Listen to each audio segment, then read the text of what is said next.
Komandan militer senior Iran bersatu siaga hadapi militer Amerika Serikat. Warga New York main bola salju saat cuaca ekstrim.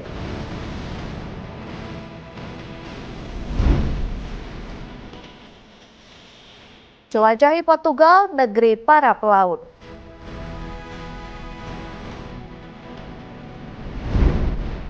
Halo pemirsa, selamat datang di Mata Dunia, program yang mengupas berita dan peristiwa global dari berbagai belahan dunia. Sama saya Jentiara, berikut berita selengkapnya.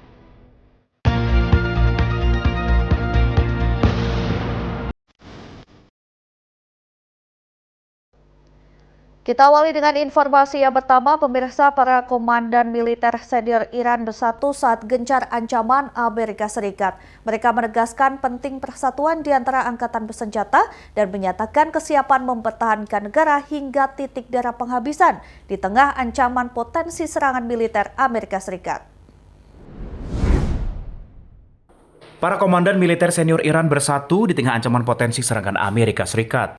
Komandan Pasukan Darat Angkatan Darat Iran, Ali Jahansahi, mengatakan persatuan internal militer merupakan kunci menghadapi ancaman eksternal. Ia menyatakan pasukan darat Angkatan Darat akan berdiri bersama pasukan darat Korps Garda Revolusi Islam atau IRGC demi mempertahankan Iran. Komandan Pasukan Darat Korps Garda Revolusi Islam, Brigadir Jenderal Muhammad Karami, menekankan penting soliditas dan persatuan di antara angkatan bersenjata Iran. Hal ini diungkapkan saat meningkat ketegangan akibat kekhawatiran di Israel. Iran akan melancarkan serangan pendahuluan jika Teheran menjadi sasaran serangan militer Amerika Serikat. Demikian laporan Channel 12 Israel pada Jumat 23 Januari 2026.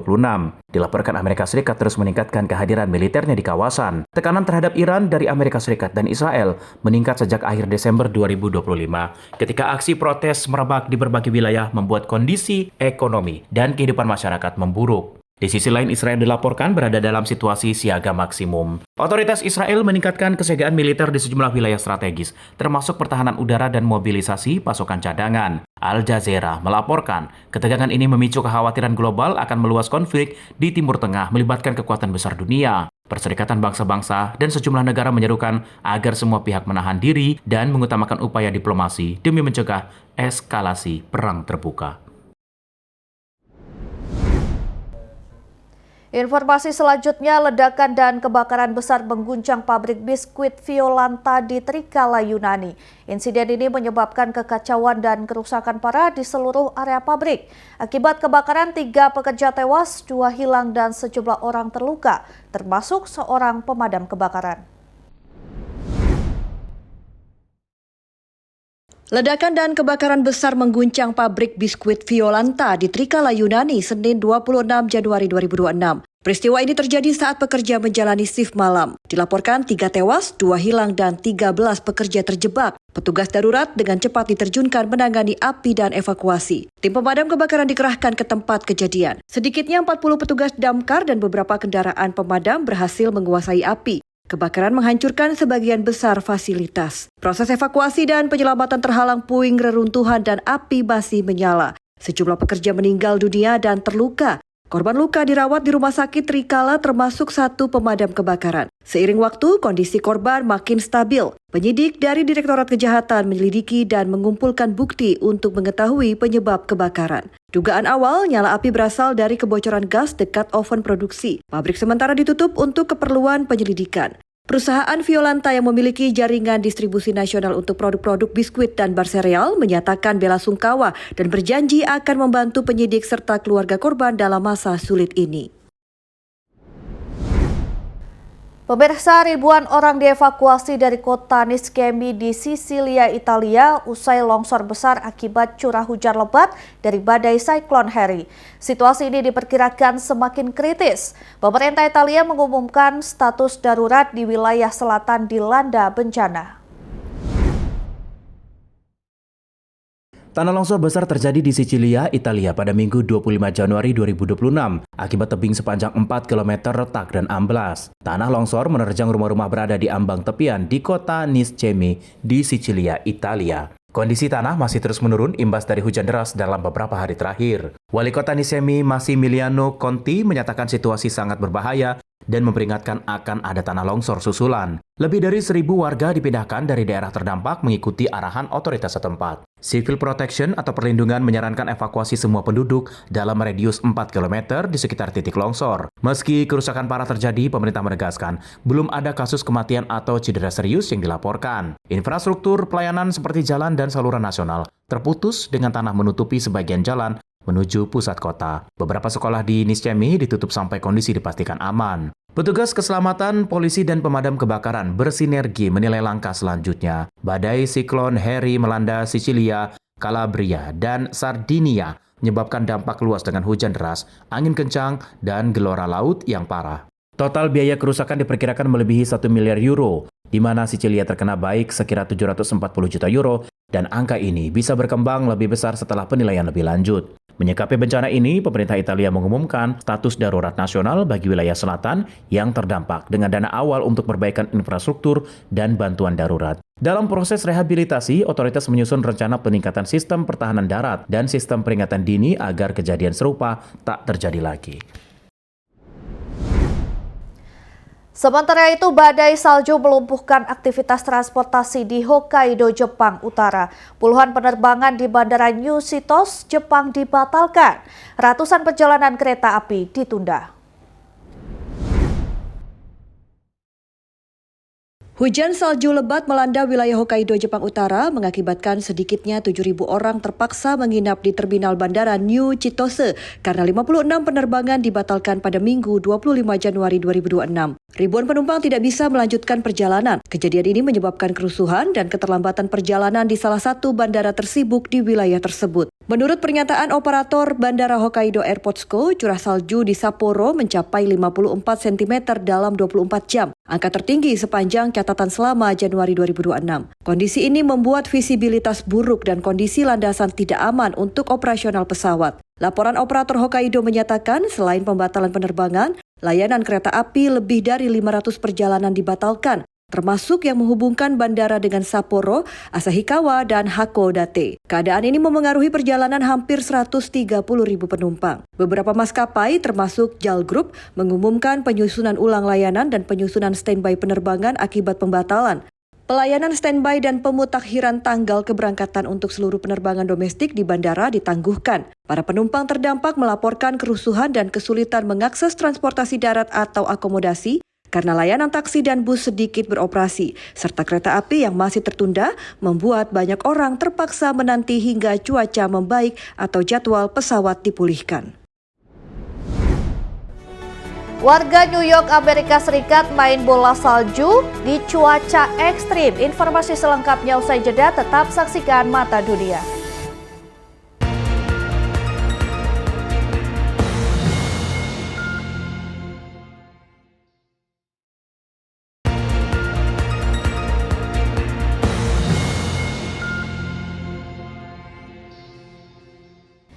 Terima kasih Anda masih bersama kami. Pemirsa, warga New York, Amerika Serikat mengubah cuaca ekstrim menjadi momen menyenangkan dan memberi semangat komunitas. New Yorker terlibat perkelahian bola salju di McCarran Park, Brooklyn saat badai musim dingin melanda sebagian besar Amerika Serikat dengan salju tebal. Ribuan warga New York, Amerika Serikat berkumpul di McCarran Park, Brooklyn pada Minggu 25 Januari 2026. Mereka melakukan permainan bola salju dengan meriah. Kondisi ini mengubah cuaca ekstrim menjadi momen kesenangan dan semangat komunitas. Badai musim dingin dikenal sebagai Winter Storm Fern membawa turun salju lebih lebat. Ini membuat salju menebal hingga 30 cm di New York City dan negeri bagian lain. Kondisi ini menandai sebagai hujan salju terberat, serta peringatan dari pejabat keselamatan agar warga menghindari perjalanan tidak penting. Selain memberi kegembiraan di McCarran Park, badai salju juga memberi dampak serius termasuk pemadaman listrik luas di seluruh negara. Angka korban meninggal di beberapa negara bagian akibat kondisi dingin ekstrim dan kecelakaan akibat salju di jalanan. Pemadaman listrik massal, pembatalan penerbangan, dan kondisi berbahaya memaksa warga menjalani hidup di suhu ekstrim. Ya, sebuah video viral di media sosial menampilkan seorang wanita meludahi penumpang lain di dalam kereta Mass Rapid Transit atau MRT Singapura. Insiden ini memicu kecaman publik dan menarik perhatian otoritas setempat. Sebuah rekaman video beredar luas di media sosial menunjukkan seorang wanita secara tiba-tiba meludahi penumpang lain di dalam gerbong MRT Singapura. Dalam rekaman, wanita tersebut terlihat berdiri dekat kursi penumpang, lalu meludahi penumpang membuat korban terkejut dan penumpang lain bereaksi. Insiden tersebut diduga terjadi saat jam sibuk di salah satu lini MRT Singapura. Lokasi dan waktu pasti kejadian belum diungkap secara resmi oleh pihak berwenang. Menurut laporan media setempat, kepolisian Singapura atau Singapore Police Force mengetahui video tersebut dan melakukan penyelidikan untuk mengidentifikasi para pihak yang terlibat. Otoritas menegaskan tindakan meludahi orang lain di tempat umum bisa dikenakan sanksi hukum karena dianggap sebagai perilaku tidak senonoh dan berbahaya bagi kesehatan publik. Perusahaan operator transportasi MRT Singapura menyatakan tidak menoleransi perilaku tidak pantas dan mengimbau penumpang segera melaporkan insiden serupa kepada petugas agar dapat ditangani dengan cepat. Viral kasus ini memicu gelombang kecaman warganet yang menilai tindakan tersebut tidak dapat dibenarkan serta bisa merusak rasa aman dan kenyamanan di transportasi umum. Hingga saat ini, penyelidikan masih berlangsung dan polisi mengimbau publik tidak melakukan spekulasi serta memberikan ruang bagi proses hukum berjalan. Beralih ke kabar lain, aksi promosi aktris Hollywood Sydney Sweeney di kawasan Hollywood Sign menuai polemik. Aksi tersebut diduga dilakukan tanpa izin resmi dan berpotensi berujung masalah hukum.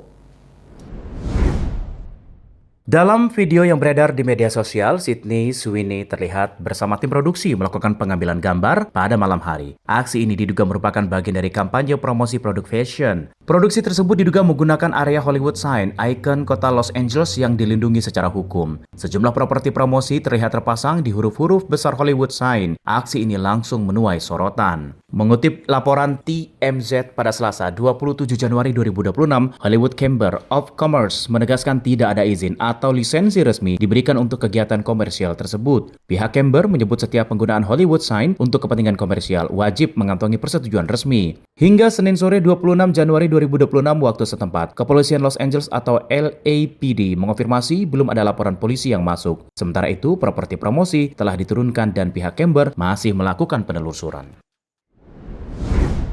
Pemirsa, Belanda punya cara unik mengelola sampah kota-kotanya. Mereka menggunakan kontainer sampah yang dipasang di bawah tanah. Hasilnya kota menjadi bersih dan rapi.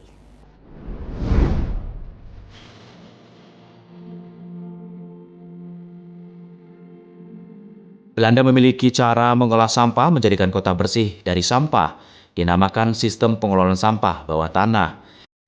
Sejumlah kota seperti Amsterdam dan The Hague menerapkannya. Warga membuang sampah ke tempat sampah tersedia di trotoar, maka sampah langsung masuk ke wadah besar di bawah tanah.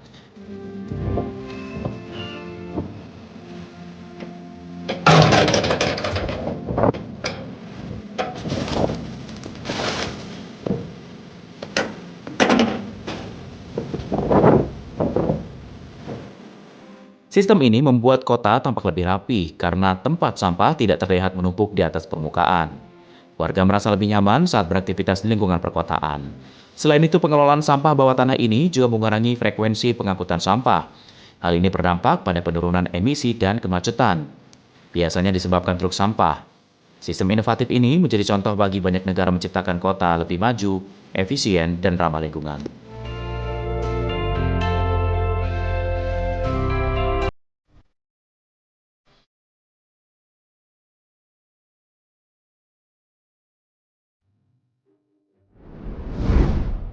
Pemirsa, jangan kemana-mana, kami akan kembali usai jeda dengan menjelajahi Portugal yang merupakan negeri para pelaut. Informasi selengkapnya usai jeda, tetaplah bersama kami.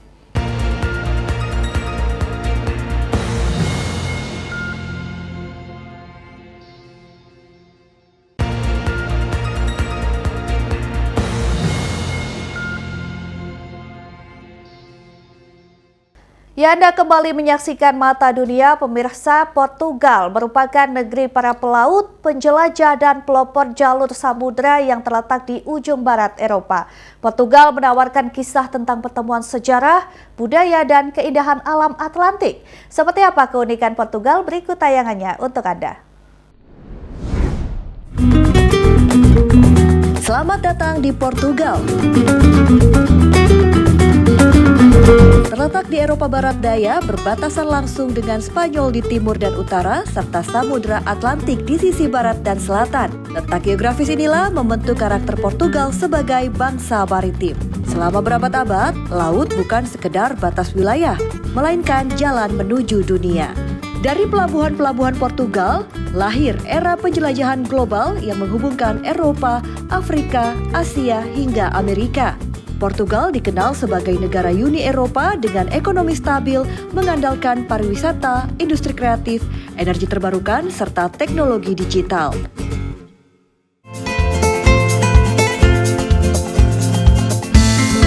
Lisbon merupakan ibu kota Portugal, adalah salah satu kota tertua di Eropa Barat. Kota ini berdiri di tepi sungai Tagus dengan landscape perbukitan, bangunan berwarna pastel, dan tram kuning yang ikonik. Lisbon bukan hanya pusat pemerintahan, tetapi juga jantung budaya dan inovasi. Lisbon mencerminkan wajah Portugal hari ini yang berakar kuat pada sejarah, namun terbuka pada masa depan. Di kawasan Belém, berdiri Padrao dos Descobrimentos, monumen penjelajahan. Monumen ini memperingati zaman penjelajahan Portugis pada abad ke-15 dan ke-16. Disinilah sosok Pangeran Henry the Navigator Vasco da Gama dan para pelaut besar Portugal dikenang. Mereka bukan hanya menjelajah samudra, tetapi membuka jalur perdagangan dunia dan membentuk awal globalisasi. Padrao dos Descobrimentos menjadi simbol keberanian, ambisi, dan peran Portugal dalam sejarah dunia.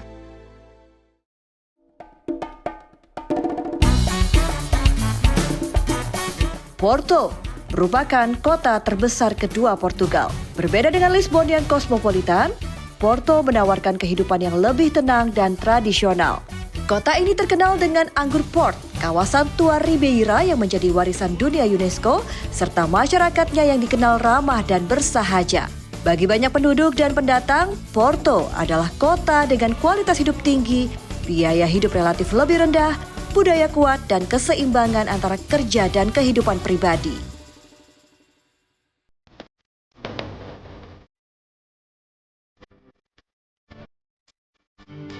Di bagian selatan Portugal terbentang Algarve, wilayah dengan garis pantai dramatis dan cahaya matahari hampir sepanjang tahun. Algarve dikenal dengan tebing kapur keemasan, laut biru Atlantik, dan pantai-pantai kelas dunia. Salah satu ikon alamnya adalah Benagil Cave, gua laut alami dengan lubang cahaya di atapnya. Keindahan Benagil Cave menjadikannya salah satu destinasi paling fotogenik di dunia. Namun, akses ke gua ini kini diatur ketat demi keselamatan dan kelestarian lingkungan. Algarve menunjukkan sisi Portugal sebagai negara yang menjaga keseimbangan antara pariwisata dan alam. Portugal adalah kisah tentang sebuah bangsa kecil dengan pengaruh besar. Dari sejarah penjelajahan yang membentuk dunia, hingga kehidupan modern yang menekankan kualitas hidup dan keberlanjutan.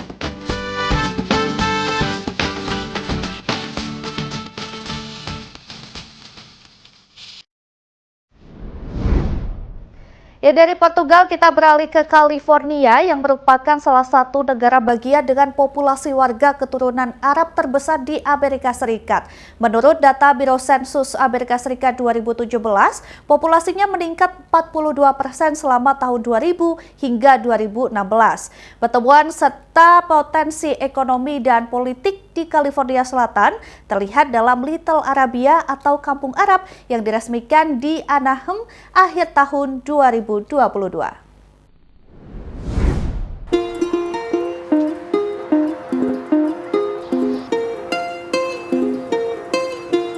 Hi, this is Kareem's Restaurant. My parents opened in 1996. I was born the same year and they named me after it. Let's go check it out. Saat orang tua Karim membuka restoran Arab pertama di Anaheim ini, mereka menyesuaikan cita rasa dengan lidah lokal. Everybody has like their own way of serving Arabic food. My mom, when she takes orders, she'll say, "Where are you from? Are you from Syria? Are you from Lebanon? Are you from Egypt?" Then she changes her whole dialect. Now she's speaking Egyptian. So the falafel that we make is very authentic because it has a lot of parsley. That's the Palestinian way. Egyptians, they use fava beans, so it's less green. Now there's so many immigrants over the past 10 years here, from students from Saudi Arabia to children from Syria. They've all come here to start a new life. Orang tua Aladin membuka Al Tayyibat Market tahun 1983. It wasn't really anything when we first opened here. When I was a kid, it was nothing, and now it's a bunch of restaurants and other stores and clothing stores, and just like Little Saigon or Little Korea, all those, just like those are recognized. I think it's important that we're recognized, or this area is recognized as Little Arabia. Anaheim berhasil menjadi lokasi Little Arabia setelah para pengusaha dan pemuka komunitas Arab bertahun-tahun berkampanye. Warga pun merasakan manfaat penunjukan ini. Maybe because I wear a scarf or I more, by my looks, identify as an Arab. Now it gives people like, oh, okay, I know more about her, and not just religion, but more about culture, which I feel like is important, because when people look at me, they only see religion, but I want them to also know, like, hey, religion, like aside, there's also my culture, and like where my parents came from. Menurut Arab American Institute Foundation, warga keturunan Arab di California yang berjumlah 400 ribuan ini merupakan yang terbesar di Amerika. Tapi di sisi lain ada yang berpendapat jumlahnya tidak pasti.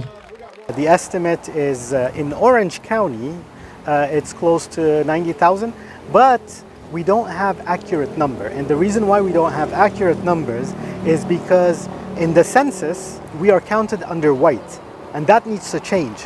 Tambahnya, penghitungan lebih akurat akan memperbaiki pelacakan pelanggaran hak sipil dan akses kepinjaman wirausaha untuk warga minoritas di Little Arabia. Dari Anaheim, California, VOA.